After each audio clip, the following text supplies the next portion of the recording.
Don't try to sneak into your room like that. I know what you've got behind your back. Records. More new records. All right, now it's day one of Axpona, and the crowds are already in, and I've already had my seminar on reissues. It went very, very well, and now we're going to go and check out some rooms because that's what we're here for. Okay, so we'll go visit some people that we know. We're in the Griffin room here, so what's new that you can show me? We're showing for the first time the EOS 2, the first time in the United States, EOS 2. This is a speaker we debuted last year at Munich in prototype form. Right. This is actually my pair. They're going home with me, so maybe you'll get to hear them soon. But this is a new generation of speaker from Griffin. Everything in the speaker is bespoke. Okay. Carbon fiber woofer made by a company that makes Formula One bodies. Okay. Beryllium tweeter, extremely versatile in terms of setup and placement. It can be either front or rear ported. Okay. There's a 3-position phase switch for the tweeter. The idea being that people who have money but not space in their listening room now have the ability to fit something in a variety of different scenarios. Okay. We're powering it here with the Diablo 300, which is our perennial bestseller, often called the best integrated amplifier in the world, and who am I to disagree? Of course. And it's your statement to begin with, so of course. Yes, and everything else here has been shown before. We're showing the entire line of products, so Essence pre and stereo power amp. All Griffin power amps are Class A. Xena preamp. None of this stuff is made to look good on videos because it's just all black. It's all black, and the lights are behind. So the lights should be in front, facing the product. That's the Antillion Evo, which is the best-selling power amplifier in the line. It's actually a descendant of the DM100. Is that a stereo amp? The first, that's stereo. All Griffin amplifiers are available stereo or mono. Okay. The monos are not bridge; they're all push-pull. Okay. Pandora, 2-chassis preamp. That's a classic thing. You've had that for a long time. This is mine, yes, 8 years. This is my personal one. This is also my personal Mephisto power amplifier. Okay. That's about almost 200 watts, pure Class A. I'll let you carry it. Okay. Well, no, not anymore. And our flagship products, which Mr. Fremer might have reviewed and enjoyed, the Commander amplifier. Yes, I did. I reviewed it in another life. Power amplifier, along with the just reintroduced Ethos CD player. And that is the full line of that's a slow cooker electronics. also, isn't it? It's very good. Actually, it makes very good Waffles? julienne fries. Yeah, Yes. cool. All right, this is the big mother. Okay, now I got to keep moving on. Thank you. Thank you. All right, now we're in the hall. You know, so we'd like to hang out in the hall and see what's here. The cable guys are over on this side, and soda's over on this side.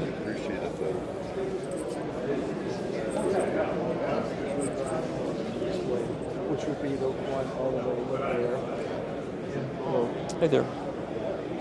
And then the one right next to it is So we have a full lineup of soda. It's like everything's in the same place as it was in last year. And there's sodas. Looks like this is a phono preamp. And they have a clamp.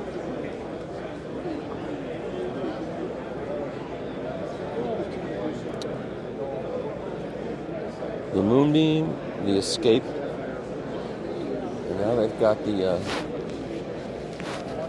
see that Condor PSU down there? That guy makes very good PSUs.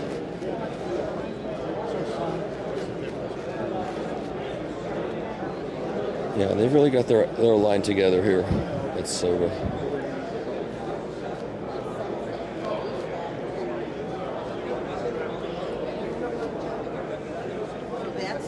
That's what we use. Hi there. So that's what you would see over in this table. This is the electronic side.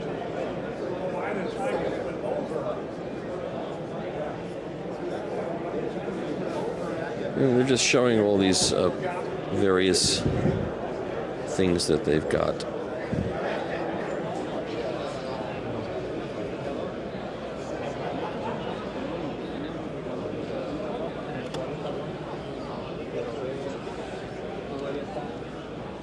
So let's see, we got a quick round here.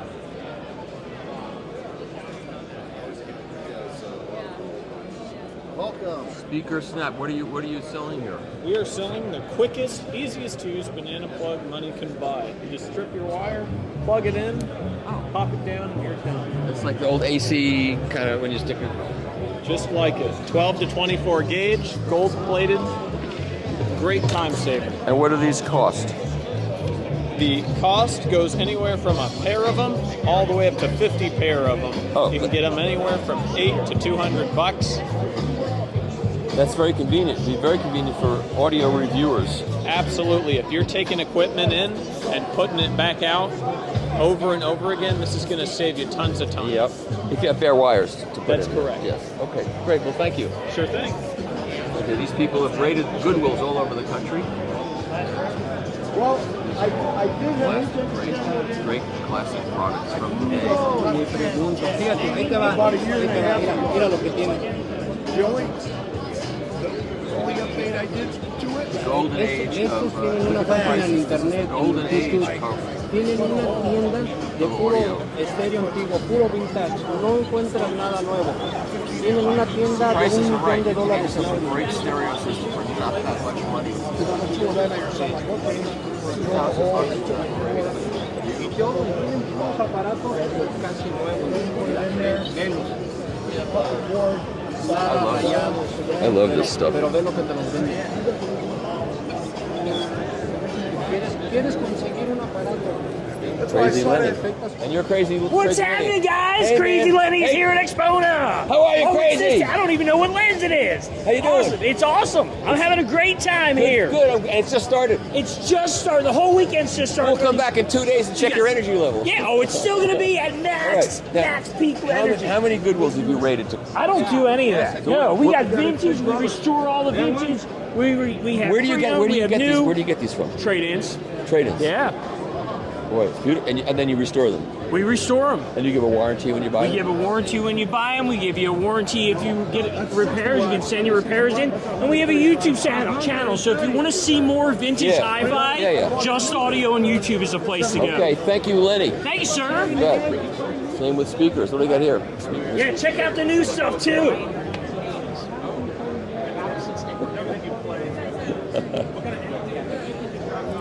I love the energy. Shipping. Hey, Hey, how you doing? hay is for horses. Okay. If you lift it up, you've taken a leak in public. Not who? Weisfeld? Of course, he's got to be here. We're going to leave tonight. I couldn't find him.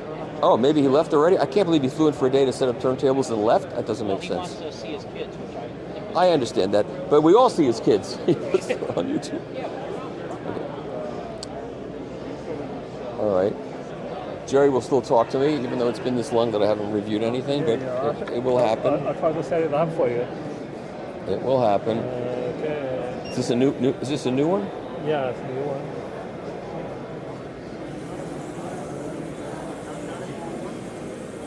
It tells the time and temperature.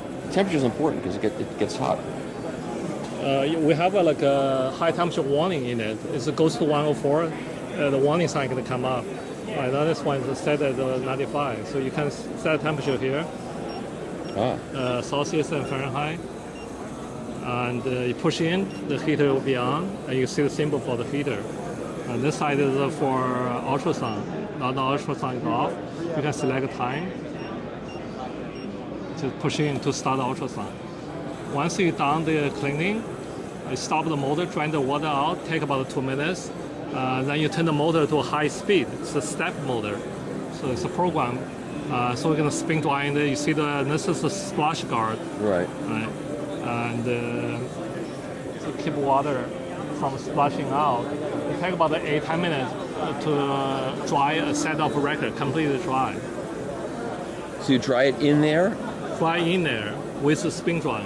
but you got to get the water out, right? Yeah, you need to get the water out. Yeah. Yeah, it takes about 2 minutes to Yeah, dry and the then water. you can push the water back in, turn it back. Yeah, in. you can put the water back in. And we also have a new low foam I just mentioned to you in the email. Right. And this is a low foam solution. Old one cleans very well, but generally lots of foam with the spin drying process. also low form one works much better. We also made the retrofit kit, the Pro set. You can retrofit it to your old models. And what does that cost? Show special 300. All right, that's right. So we have two new project vacuum machines, and this morning I did a webinar rehearsal about record care, cleaning, and handling that we're going to be shooting on August 19th on a webinar. And so one of the participants is a representative of project, Jeff Coates. Correct. Because Buzz is camera shy, actually. Right. That's why. Better looking too. That's why I'm not showing him now. Okay, so this is a new. Yeah. So biggest difference, there's two. One that I really like is there's a lot of insulation in it, so it's a bit quieter. It's still a vacuum cleaner, so it's still noisy. Right. It's reasonable. It's also sort of pink noisy more than white noise, I guess. So I like that. But it's also record cleaning is only good if you do it. Yes. It's a pain in the ass in general, so anything we can do to speed it up. So instead of having the screw down clamp, this now uses magnet, and it's a very tight little magnet, so you can just drop the record on. You still retain the label protection on both sides of it, so literally just put the album on, drop that on, and then we've actually decided to go with a pre-mixed fluid as well too, so just squirt it on, use the supplied brush to get it into the grooves there, and then vacuum it off. How does not having a platter is actually good for certain things because you're not putting a dirty record on a platter. Exactly. But what happens with a Dynaflex record, a thin record? Can it still do that? Well, it'll pull it up towards there, but that's a fixed stop on there, so it'll still do it. It's not like the record, drops down. It's going to suck. Once the vacuum does, it pulls it right up to it as well. I have to ask these questions. It's part of my job as a reporter for 60 Minutes. Now, how much does this cost? This will be $7.99 when it comes out, which will be May or June. Okay. We also have, but it's at the other end of the booth, it's Baby Brother, the compact version of it, the BCE2, which will be out next month. And you're calling that a compact disc cleaner? No, I'm not. Okay. Okay. Well, but that was good. That was good. Thank you. Yeah. This is the X8. That's the X8, which you did. Yeah, I reviewed this. A great turntable. Unboxing with it. So virtually all of our tables can be run balanced if you're upgrading to a moving coil cartridge. Right. So this is the new Phonobox DS3B, which has the typical, all the different gain settings, but you'll notice that it has the ability to switch between RCA and XLR, because this supports true balance. So this can do single-ended, but if you're going to a moving coil and you're able to take advantage of running fully balanced, this will support either full XLRs or we have a mini XLR too. So, and we have a variety of different cables for depending on which turntable you have. We can go from the standard 5-pin DIN to a mini DIN, which we're putting on some of the new tables. For the X1B and X2B, this uses a mini DIN connector, and then goes to full-size XLR.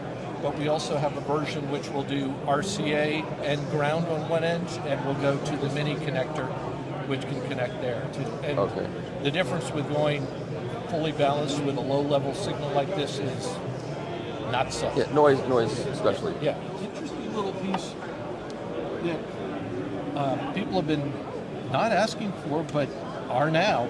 This is a combination power supply for turntable and phono preamp too, which also helps to reduce noise floor and certainly virtually eliminates most of the chances of having hum problems with it too. So it's got a power supply for any of the sub $2,000 project turntables and any of the sub $1,000. Okay, so one power thing powers it to the wall, and then the other two go out. And then it powers both the turntable and the phone. And what does that cost? And then you've got $299, and it's got a obviously common ground and. So you know. So we're just all about trying to get the signal to noise ratio the best it can be. Yep. Okay, that's it. That's new. Anything new in Munich I'm going to see? Of course. Okay. All right. Thank you, Buzz. See you there. Yeah, it's the Monks team. Very, very quiet pump. And a minute and a half cleaning time.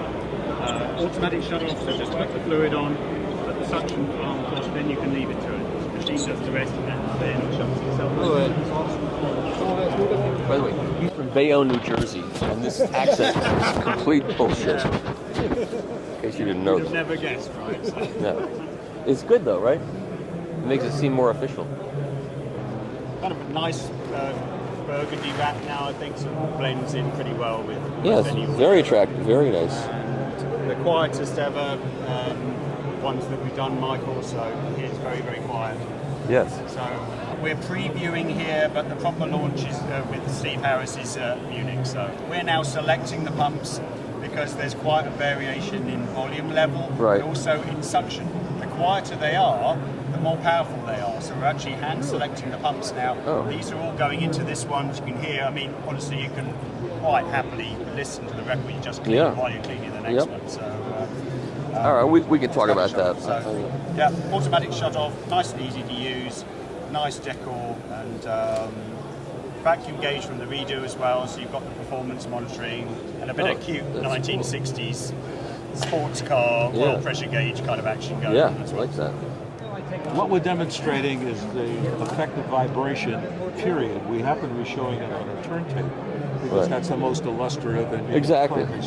So I've got two identical accelerometers right here. They're measuring, right now they're showing the vibration on the table, going through a couple of amplifiers and a program which gives us a spectrum of what we're seeing. Okay. That spectrum goes from, right now we're seeing 60 hertz to 22 kilohertz. Okay. And the color that you're seeing represents the intensity of the vibration that's being transmitted, red being the heaviest, tapering off the blue, it's the spectrum. I'm going to take an accelerometer and move it onto the platform on which we have this to show you how much these are Cloud 22 vibration control devices. Up close, they look like this. Okay. These are wool composite. I'm going to tap the table, and if you look at the right side of each section, you can see that on the left side, it's now considerably less than the right. So we're showing that less vibration energy. The left side is the protected. The left side is this white transducer. Right. I'm going to take it and move it onto the platter and show the difference.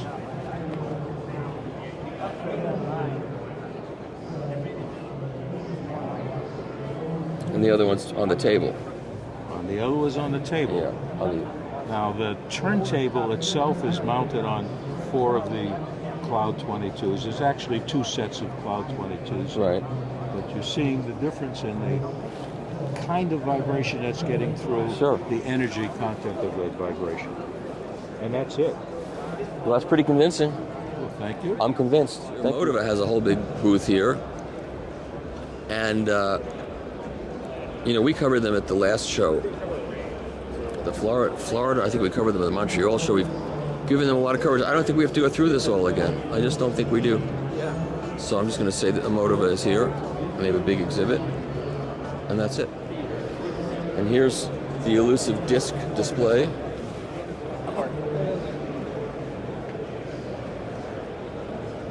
And people are buying records again. Isn't that wonderful? Of course they are. Notice most people are at the record part. Oh, a lot of records from Japan coming in here now. Hey, you're Michael Fremer. I am. I've always been. And you still are. Still am, which is fortunate for me. Would I be annoying to ask for a selfie? No, of course not. $5. Well, it looks like Elusive Disc is bringing in all these Japanese pressings. Interesting. There's too many records to buy now. It's getting impossible. This is Direct Audio. They've been at other shows.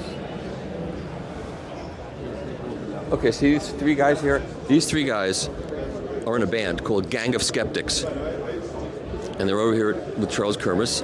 And are you in the middle of one of your processes? Oh, well, we just restored a brand new record. Okay. From this gentleman. He comes here every year. It was horrible. You can interview Craig. So anyways, Craig, what do you say? Quiet. Quiet. And what was it before? little bit of cramp. Okay. All right, now here's the Charles Kermis challenge. And so I have two identical copies of the same record.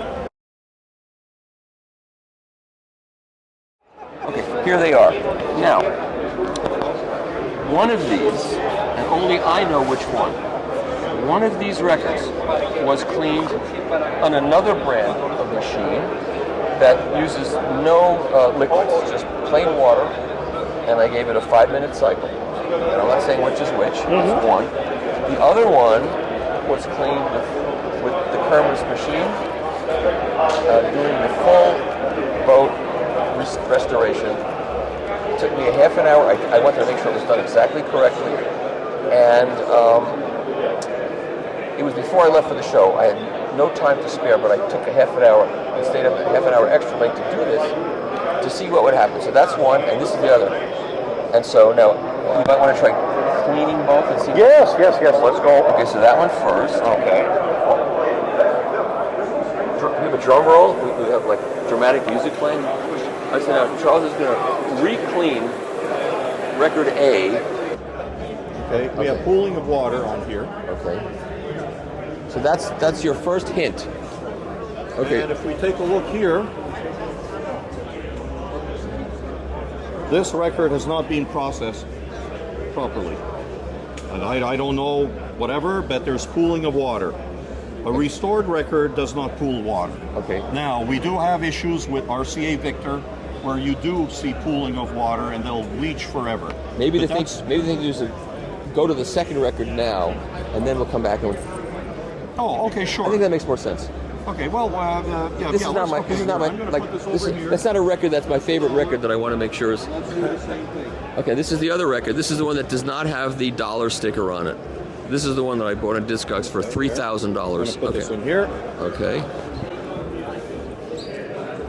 There we go. This will be interesting. Now I just did a 2-minute cycle here. Right. Because someone's already cleaned the record. Right. And that's what I do with the new record. Right. Records of provenance unknown, I do the first 5 minutes. Right. So here again, we've not applied any charge to the record. And we still have a cavitation effect that is coming onto the record. Right. Because we will still touch the surface. So we're just going to run it for the same 2 minutes like I did on the other record. We've done a 2-minute cycle. Yep. Charles is pulling it out. Let's see what he sees. Okay, I have pooling of water as well. Yeah, now that's interesting. Okay, now, but what happens though, the pooling is disappearing quickly. Okay, unlike the other one that had total pool. So let's now apply the ionizing agent. Should I give you the answer right now? Well, hold on. Let me go back here. Do you want to give me your opinion? Which do you think was which? I want to go back to the dollar record. Okay. Yeah, there's a nice fingerprint on here, by the way. Shame on you. Fingerprints on records. Who said it was my fingerprint? It was only $1. That's right. Okay. Here I have. We'll know who did it. Now again, we applied. Look at the schmutz coming out. Look at all the schmutz coming out. Okay, there's a lot of white stuff on there. Okay, now we did not change the charge of the record yet. We just let the ultrasonic soften. Right. So here we have that again, that excessive pooling of water. Right. And what I always do is I remove that so that I don't dilute the open diol. Of course. And then we'll do this again here. And look at all the schmutz. It's going to bend the record in half in the process. That record there we was go. sitting there for a few minutes. Look at all the schmutz. Yeah, that was sitting there for at least 5 minutes. There. So it was still wet. It was still wet. Still wet. Now we're going to put that back on the pops and cracks. Yes. And the scratchies. Yes, that's exactly right. There we go. So we're putting Charles's process to the test here, ladies and gentlemen. So now I'm doing a typical 2-minute cycle because that's what we do when we see pooling. So you said a guy came in with a 40-year-old record. Yeah, he came in as it hasn't been played for 40 years. It was totally brown. This is it. And this is what it was. I even started to sneeze and cough. Okay. And this is it restored. And it still had surface scratches that we played it on the turntable with the Jeff Rollins preamp. Yeah. Not a single pop, not a single tick. Wow. Was he thrilled? He bought a machine. All right. Okay. And then he brought in 2 other people. Awesome. So it's cool. It's a lot of fun. There. 2 minutes. I'm speeding this up here. There we go. Take it out. Wobble, wobble. There we go. Okay, so that's... This is the record number 1. This is the one that had the major pooling on it? Yep, major pooling. Now you see there's less pooling. Okay, why? Because now the record is being restored. There's less, we're getting to pure PVC. So I still do this because in the 2-minute process, I do not want to contaminate. There we go. And where's my brush? Still have schmutz coming out. Yeah. Look at that. I notice you're not being critical to go with No, it doesn't matter because I want to charge the record. That's the whole intent. It doesn't have to go in. This is what the ultrasonic softened in the prior cycle. Here again, it's getting drier. So now I'm getting arguments with people saying that you said 5 years ago or 8 years ago, whatever you started this, that was a surfactant. We first removed the films from prior cleaning processes because a record, if it's restored, will not have materials on it. Right. So we first bore down and removed the film from air or vacuum drying I'm from saying chemicals. he said you used the word surfactant when you first started doing all of this. No, it's not the surfactant. We don't. This is an ionizing agent, right. But it is a surfactant. But before the patent, they didn't want to let everyone know what was in it. Okay. So it's a 1%, 2% diol. Look at the schmutz coming out of here. But you called it a surfactant for the... Yes, to confuse but it really a bit. is not used as a surfactant. No, it's not used as a cleaning. It's used as an inducing charging for the triboelectric table of charges. Well, I'm going to put this in here. So would it be fair to call this whole thing tribal warfare? Yes, whatever. It's a Fremer test. Okay. Now, while we're doing that, let's apply the material onto this record here because it just came out. I pad dry this so that I can read the record, speak to the record. Now, this one here, as you saw, even when we took it apart, we didn't have the big pooling. So let's go and put the ionizing agent on, 12, 8, and 4. Not too bad. Virtually dry. Now, if you were to make a guess as to which record was which. I would say that this is the Kermes process record. And you know what, Charles? No. You are correct for $10,000. Yay! I'm right! Yeah! You are right. You can read this. As a matter of fact, I can tell. Oh, thank you, Michael. No, but we've been doing this for 11 years, but 5 years. I've been on his case since he started, right? But he just. I know you've been. And he just demonstrated that I cleaned one his way and one with a very good cavitation machine that doesn't use his process that I still think is great for daily cleaning, and I use it. And then when I want to restore a record, I use his machine because I have a life, you know. Yeah. Now, a couple of things. I can tell, and you can tell at home, if you see more white materials coming out on one side than the other, it indicates that was cleaned by a vacuum system where someone cleaned one side more than the other because they wanted to get a better sound out of their favorite side. I also can see when we remove the pressing agent, if I have a gray track, like this one, say track 4 is gray, and maybe 5 or 6 is gray, that means someone played the record more than once per day per side because they love that track.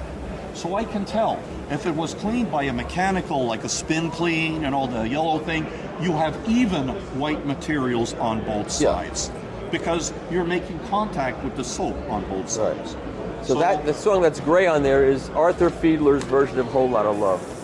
And that's right. So now I'm going to put this in the machine. So this is the last cycle for the Kermes process because we proved there wasn't any more schmutz coming out. Right. And let's go to this guy here. So here we see less water. That's good. Why? Because I'm getting to the PVC. The water is diminishing. Yes. But what did the ultrasonic soften in the prior cycle? Let's take a look. 12 o'clock, 4 o'clock, 8 o'clock. I still have schmutz coming out. Yeah, it took a long time. Less. It took a long time to get the one that I cleaned out. Look at this. It's less. We're going to walk down the last aisle here and see the marketplace type people. And they're selling. Here we go. Hi there. There he is. People know what this is now, right? Well, they should. You put me on the map. Yeah. And I think I put your stereo in good working order. You sure did. When someone comes over to my place and says, man, someone in the industry who heard a lot of stereos, they go, this is the quietest system I've ever heard. I know, unprompted that I know. People don't know too yet because we got to talk about it, but your panel originally, this one, was 100% stock QO panel. Right. Since I've gone back to Michael's and I've now put one in that I've gone and damped, I've made copper lugs, copper neutrals, copper grounds. So I've gone and cleaned it up. You haven't cleaned up my room. That's an impossible task. No. Is he the one that fixed your GenTrans switch problem? The whole yeah. Oh, He did. Sold. Okay, let's see what we got going over here. Okay, so now you have a sign saying Darlington Labs, but there's nothing here telling me what that is. So our logo is indicative of, so we have currently 6 phono preamps. Okay.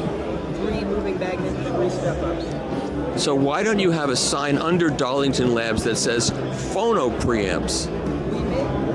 Wouldn't that be? Do you think it's a good idea? Your dandruff is really bothering. I know, it's horrible.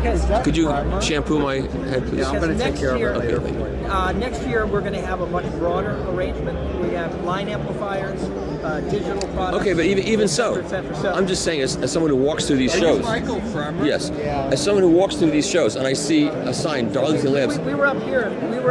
I saw your eye in the But I don't know what that. I'm just saying, as just imagine a consumer walks by here. Not saying what it is. Yeah, and that's important because you come here to the show and you spent the money to have a booth, are you a turn? I just went to Staples. I left my good banner at home, and I brought the table banner so I can print something out. Just get a piece of paper. What should it say? It should say phono preamp. Yeah.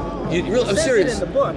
I know, but I'm saying you're the guy. I should say. I know. So tell me about your phono preamps. But I'm saying people are walking through here, and there's too much to see. So I'll go there. They're editing as they walk. And Darlington, I don't know. Maybe I don't know what 10 seconds. Right. Yeah, that's the truth of the matter. So we hope you to draw you to the website, and then the website initially gives. Okay, you're making excuses for something you should not do. Well, I'm the engineer, and marketing that's right. is I've been pulled into it. Who is the marketing person? Fire them. That's me. Okay, that's the problem. That is the problem. Congrats on the move, by the way. Thank you. It's worked. No. Okay, seriously, I'm not trying to bust your chops, but high voltage. So show me what you got here. High voltage. So this is our most popular model, the MP7.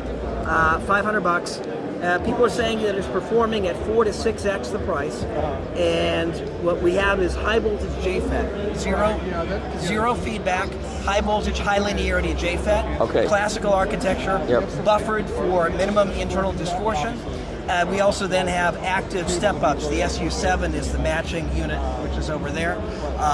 20 dB of gain, 8 mirrored JFETs on the input side. So that's like a head amp. Yeah, correct. This exactly. so this is a moving magnet device. It's 40 dB. So the MP7 is multi-purpose 7. We have the MM6 and the MM5 in the market that are lower in the price. Those are MM because we figured most people are going to use MM. When we came out with this, it was based on market demand. People said, I can't believe what you're doing for $330. Yeah. What can you do with an extra $200? Right. So we came out with this. But I had a guy, a longtime engineer, said you can't call it moving magnet. It's too broad. So he said multi-purpose. Okay. And then I think he died, and we haven't found. So then I have to explain why that is. So Tell him why that's wrong. So what? No, not. Well, I can't change I'm not it going to now. do that. So, but is it a 47K? 47K, 100 picofarads in. Okay, so that's fixed moving. gain, It's 40 moving dB. magnet. No matter, I don't care what you call it. Yeah, functionally, yeah. If it was an AR SP6, it would be moving magnet. Right, and then you have a head amp, an active available, yeah, for 20 more dB. Right. Get up to 60. Flat gain. Well, it's variable between 12 and 26 dB. All kinds of And what does loading that cost? internally. About 500. So it's $1,000 So for the $1,000 two. for the pair for low output moving coil, but something like a Nagawaka MP500 and Right. the MP7, we found based on client feedback that it's nearly a game changer for many real-world audiophiles that don't need the extra amplification. Okay, so a high output moving. Correct. High output moving coil or of course. moving iron. Right. Exactly. All right. Well, this is Darlington Labs. Now you know what they make, and maybe at some point I could get one to review. Maybe. Absolutely. Dr. Fremer's been making the rounds. This is great cable. I know this cable. I use your cable between my step-up transformer and my phono preamp because it's really well shielded. It's very quiet, and it still sounds good. The Silver Apex. Silver Apex, which you have right here. Great. That's a great cable. Yep. Yep. And I know this through your previous, the boss who passed away, unfortunately. Yeah.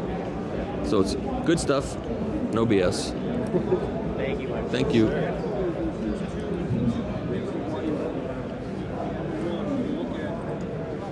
Now we're at the Chad Chasm booth. Chad's eating again.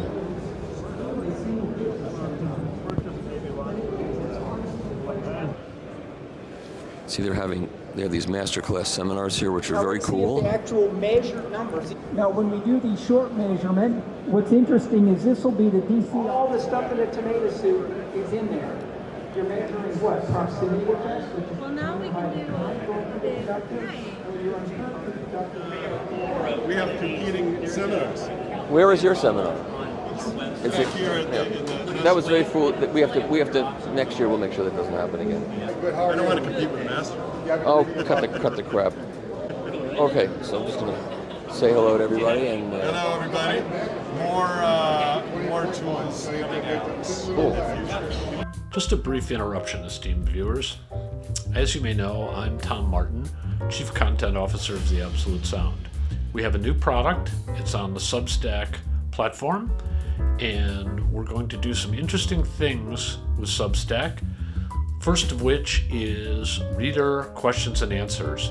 Each Monday, readers will submit questions. We'll pick the most interesting ones and we'll answer the questions on Friday. We'll also have early access to articles and special blogs that don't appear anywhere else. We hope you'll join us. It's only a cost of a cup of coffee per month. Just check on the screen or in the show notes below. Thanks, and now back to the show. What's going on in here? Anything exciting? Well, the newest product is the Nordost QB8 Series 3. Okay, I have a world premiere record here. Yes, please. But it's an acetate. New York. All right, now this is the world premiere playing of, this is Patrick Leonard's new album called When It Comes to Giants. Now, if you don't know Patrick Leonard, you do know Patrick Leonard. He produced the last 3 Leonard Cohen albums, so you know him from that. And if you look at your copy of Amused to Death, it's produced by Patrick Leonard and Roger Waters. Okay, so this is a new record that he's made, and he came to me to put it out on vinyl because he doesn't know the vinyl world. And Bob Ludwig mastered this. It's a digital file, and Patrick said to me, he sent the file to Bob and said he wants to put it out on vinyl, and what should he do? And Bob Ludwig, we're talking about Bob Ludwig, said to him, Michael Fremer's the guy to talk to. He knows more about it than I do at this point. That's pretty impressive. You know what? So when I close my eyes for the final time, that's one of the things I'll think about that Bob Ludwig said that about me. Anyway, so this was just, Bob mastered this record last week. The files got sent to Chris Bellman. Chris Bellman cut the lacquer. Doran over at RTI plated it, but this is an acetate that was made 2 days ago and FedExed to me yesterday. And so we're going to hear it in the Stenheim room for the first time. It's a Stenheim Nordost VTL room. Yes, I was gonna. He didn't let me finish. Yes. I was gonna get to, but I'm not gonna do it. Okay, don't do it. It's the Stenheim room. No, Stenheim. I'm gonna do the voice. No, I'm not gonna do the voice. Stenheim VTL and Nordost room. We're gonna play this record. Okay, let's play it. I think it's the first time we've seen the new VPI. This is the Avenger direct drive. So they've taken their direct drive motor system and put it into the Avenger chassis. You printed, this is the Delrin arm? I just ran into you here. Yes, you did. And you came up to me and you said, you thanked me, but you don't have to thank me, but you've got a good setup now of your Umami Red VPI. Correct. And you were telling me that it got set up by a store. Yes, they did a good, decent job. Yes, they did. But like I always say, you should do it yourself to really get in there and do it exactly. It takes a lot of time to really do it. And so you did that. Well, back in the day, I used to be a gearhead in high school, got my hands very dirty on getting involved in things of this nature. And I also followed it into my audio enjoyment, Of course. and wanted to get in there, and I accepted that everything was set up correctly, but I wanted to go through it meticulously. I used your video and got involved with it that way, and couldn't be happier. And the Wally tool, use the Wally tool? Use the Wally Skater specifically. Yeah, that makes a big because that really helped with setting up the anti-skating, which is something that my turntable manufacturer doesn't think very highly of. I know. But we disagree on that. That really helped tremendously in getting me focus on and getting more three-dimensionality from my setup. I agree. Mm-hmm. Great. Well, thanks very much for talking to me. Thank you. Okay. Thank you for having me on your video. Sure. All right. Here's the headphone action. Let's see what's. Hey there. Good. You enjoying the show? Love it, much so. Good. Good. Yeah. Been upstairs yet? Not yet. Me neither. Me neither. I'll be up there. I'll see you up there. Thank you. Okay. Yeah. That's great. Yeah, you know, we're gonna do a quick walkthrough here because we gave pretty good coverage in Florida to the headphone world, and so I'm just gonna be passing by the headphone world here. A lot of people are into this headphone thing. And look at this; it's very crowded here already.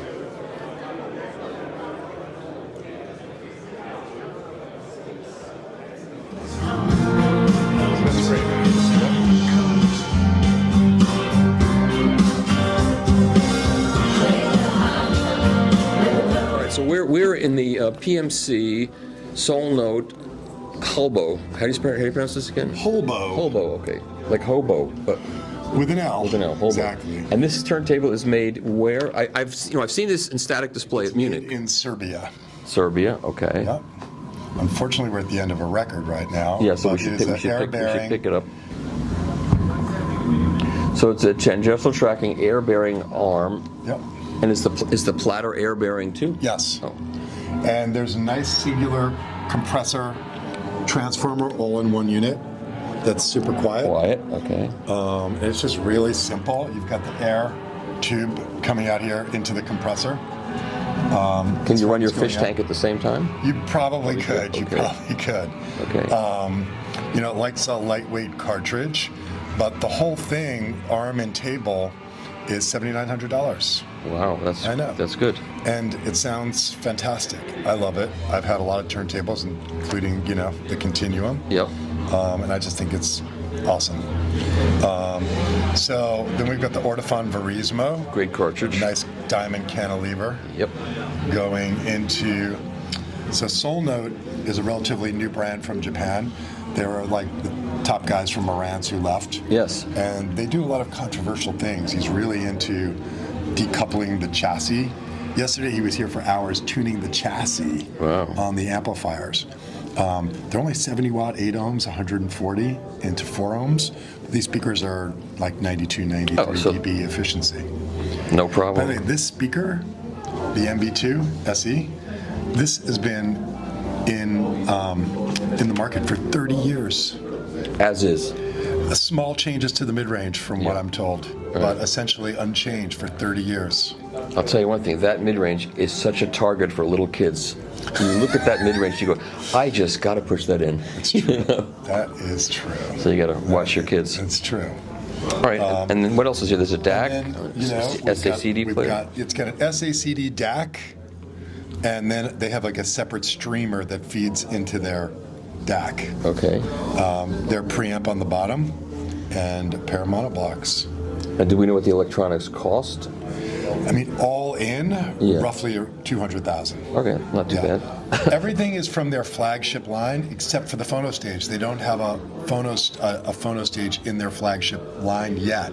Maybe they're developing a new one. And what is that? You know what that phono stage sells for?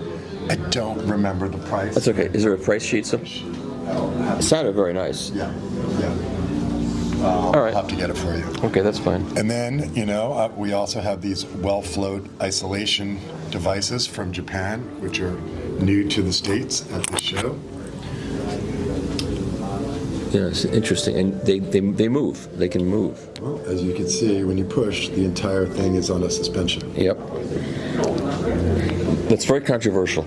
I know it's controversial, but all I can tell you is what I hear. Yeah, that's all any of us can tell, unless we measure. My friend Robert behind you was with me. We did it together, and now he's getting him for his MagnaPads. Is that really your last name behind you? No. Okay. No. Okay, good. All right, and that's it. That's enough. You know? Okay. What more do you want? I want my lacquer back. They're the most inconvenient headphones. Yeah, all right. All right, these are the what are these called again? The Duo. These are the Duo. Duo GT. Yeah. Take me to your leader. These sound good here. Take me to the man. We're looking at the This is the very turntable that I reviewed, shipped up here after the show. Made it in one piece. I did no damage to it. That's always a nice feeling. This is the Esoteric Grandioso T1. The VAC 300, IQ 300s. Yep. Monoblocks, and then we're running them into the Von Schweikert Ultra 7s. This is the fully passive version. And then we have our source system over here. We've got the VAC Master preamplifier and the new Sonoris ATR-10 Mark II reel-to-reel machine. It's a world debut of this machine. We're using the R-Render W20SE streamer with their new MC20 clock and the Lampenzader DAC, which is quite a statement there. Now, is this machine based upon a Revox? Yes, it is. And so is it all new mechanicals? Or Correct. All the casework and the motors are original. All the electronics are inside, are hand-built by Sonoris Audio out of Paso Robles, California. This is the Mark II version. The Mark I version came out about 10, 12 years ago. Several studios use this machine. Yarland Records uses it to record their records. It's got a tube-based output stage on it, and it can drive an amplifier directly if you choose not to use a preamplifier. And he can get enough of these to have a viable business out of it? Yeah. So. If I send him an A77, can I get this back? I don't know. All right. Thanks, Scott. Thanks, Mike. How much does this cost, by the way? $32,500. Okay, I can It's get. probably my favorite source component that I have at my store. Yeah. I can sit and listen to this thing all day long. Yep. I just think a lot of the tapes that are out there are bogus, but that's a whole nother story. They are, however, you can get tapes through Sonoris Audio. They have probably about 5,000 titles available. So. Really? Yes. Music Direct downstairs, they got a whole table. Yeah, it's a mixed bag, as Yeah. you know, Mike. Yeah. Not all analog is created equal. No, there are some of these tapes that you put them up and it's 20 kilohertz cut off. You know, it's from a CD. Exactly. Sonoris records, masters, and all their tapes on their own machines. That way, when you play it back on their machine, it sounds like this. Yeah, great. So it's amazing. Okay, thank you. Thank you.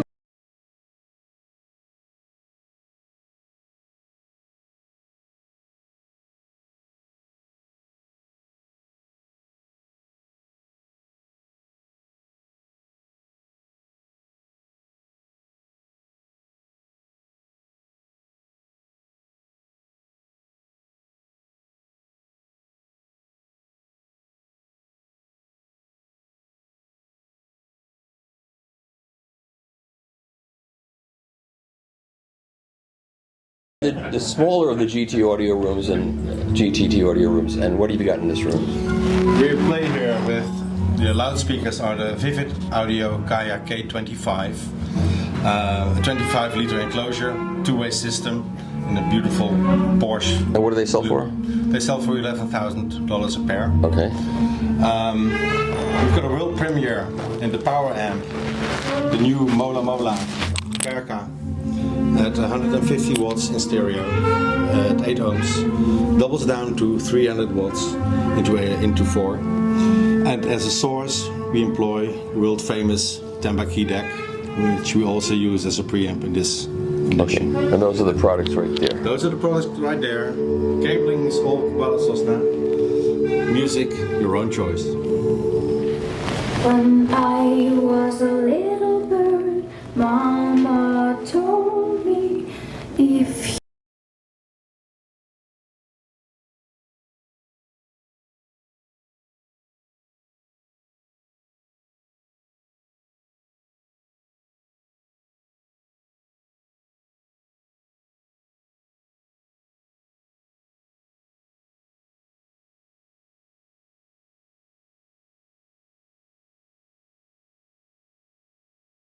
That's the Reed. Reed News 1C from Estonia, and Tonam is also from Reed. The 5T, which is a linear tracking Tonam. Would you play a request for me? Yes. I brought something really, really unique. Okay. On the EMM side, we've got Shahin and Amadeus Meitner. So on the Vanderbilt side, we're featuring the Grail SE photo stage with SE Plus power supplies, outdoor power supplies. So here we are with two Vandenholes in the room. Mark Vandenhole, wave your hand please. And William Vandenhole over here. Cover both sides of the room. So we're going to do a little bit of a focus presentation. Our manufacturers are going to show off a couple things, show off our wares, and see what you think. Thank you for coming. Appreciate you guys responding and being a part of the craziness of Axpona. Appreciate everyone coming together for an audio show again. So thank you for doing audio again.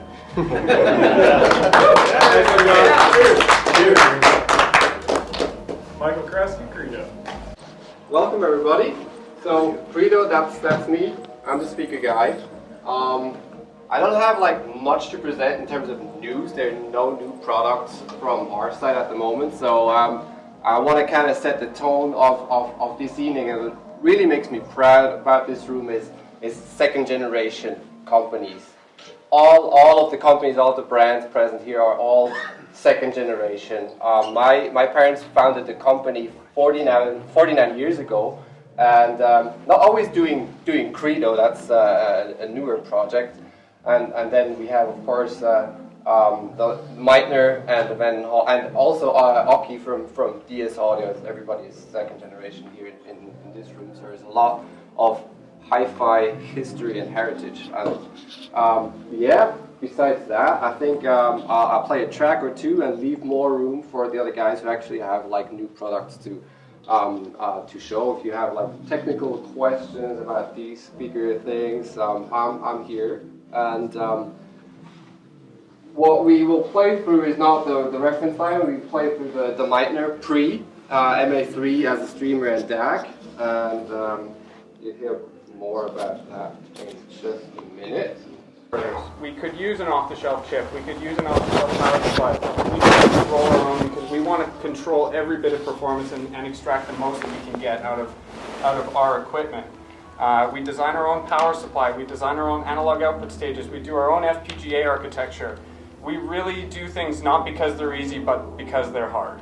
And it was the same thing with this development with Aki. And Aki, I'd like to say thank you very much for working with us for so long. Not only a business partner, but now a very good friend. So thank you very much.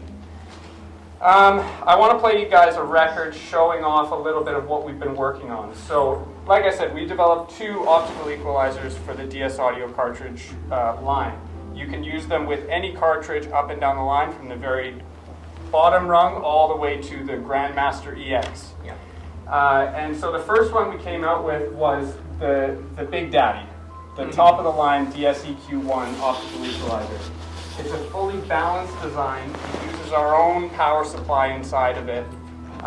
It was Ed's brainchild for close to 4 years now, and he still doesn't leave it alone. And in a recent phone call with Michael, he even says it's become an obsession of his. He wants to keep going and keep furthering. So what we did then is we said, okay, in EMM Labs we always have this reputation of doing the best we can, and then also trying to make it into a more affordable, accessible line of products. So now, we're very happy to say that we have the DSEQ2, which is our Meitner version of our optical equalizer, which uses a single-ended circuit design rather than a balanced. So that allows us to make it more accessible to more customers.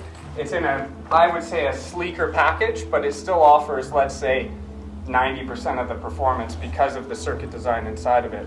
You're going to get that extra bit when you go up to the EMM Labs, but this is our offering to show that we are invested in DS audio, and we are invested in the future of those products.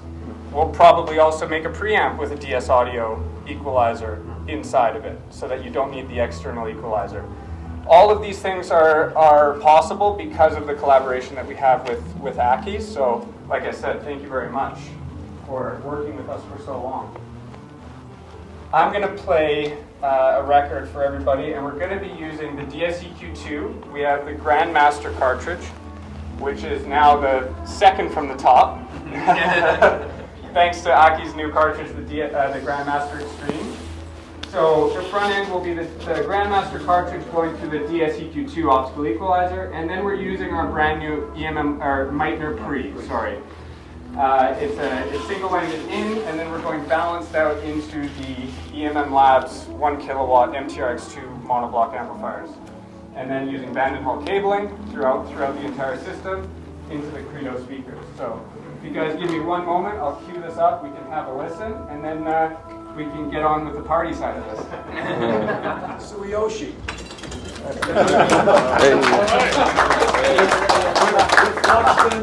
With Luxman 35 years. Wow. He looks like he's 18. We also have the one, the only, this is Izumi Saito, who is our international sales director. It's a pleasure to be here. Luxman for a number of years now. And lastly, the global ambassador for a mere loudspeaker brand, Magico, Mr. Peter McKay.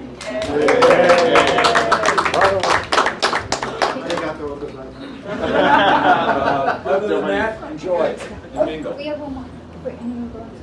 Oh yes, and for anyone going to Munich high-end, Luxman will be exhibiting with a full exhibit and introducing some new models as well. Thank you for coming. Thank you. Thank you. Is there a new turntable here you can show me? Sorry, I got to work a little bit. I'm sorry.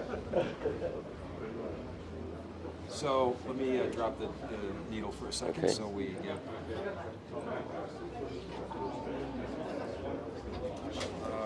This is the new Luxman PD191A. This is the first introduction of this turntable to North America. The only one that's seen in captivity in North America. Brand new design from the ground up. 3-speed turntable.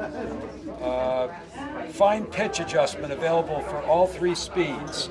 New 10-inch SAIC produced tone arm in collaboration with SAIC Japan. A 10-inch tone arm, replacing the predecessor's 9-inch tone arm. Brand new, extremely dense, heavy bass, constrained layer damp, laminations of steel and wood, and special shock absorber feet, isolation for the table itself. If you take a look here at the side, even rapping on it, it's like rapping on a rock. It is dead. Dead. What's it made out of? It's a lamination of steel and bituminous pads and a number of metals. There's no like wood in this. Right. Just aluminum and steel laminates. And what is the platter? Platter is a 7.5 pounds. It's heavier than the previous model. 7.5 kilos aluminum alloy. Okay, and the motor drive is AC synchronous? No, they've changed it. This is a DC motor, brushless, slotless DC motor with PID drive. It is not quartz lock. It is not a frequency generator, but it's a PID, which is quite special. It's a programmed DC drive, proportional, integral, derivative, and it's the same kind of drive program that is used in industrial robots to produce cars. Oh, cool. It's very state of the art, very unique. And what is this turntable going to sell for in a month? Turntable will sell for $12,495 US. Okay. And that's including the tone arm. Oh. Cartridge is optional. Of course. Great. We're using, in this case, the LMC5 moving coil cartridge that was introduced last year by Luxman. Which I reviewed. And it's kind of the right combination. Of course, was used in the development of the tone arm. So really, sort of a tailor-matched combination. It's a package. It's a pack. Well, you can buy it a la carte, but it's a package. In addition to which, you can replace the arm, and their arm boards are available for many popular current and vintage tone arms, and also there will be an outrigger alloy billet machined mount for 12-inch tone arms that can be affixed to the rear when you don't mount the dust cover, because you can't use the dust cover and have an And arm. what is the output of this arm? In other words, does it terminate in a 5-pin DIN? It's a 5-pin DIN to RCA, and there will be a cable upgrade available for it with a Luxman special DUCC copper that's mined by Mitsubishi Mining Company. So the DIN goes into the bottom of the arm? Into the bottom of the arm. Okay. It's a standard type mount. Right, okay. And that's all? Well, that's all in terms of turntable. In terms of the turntable, yes. Right. That's mainly what we're interested in right now. For turntables, yeah. We're also using the E250 phono preamp. This has been our line for a few years now. It's $23.95 retail, kind of a bargain, one of the least expensive Luxman components that are available in North America.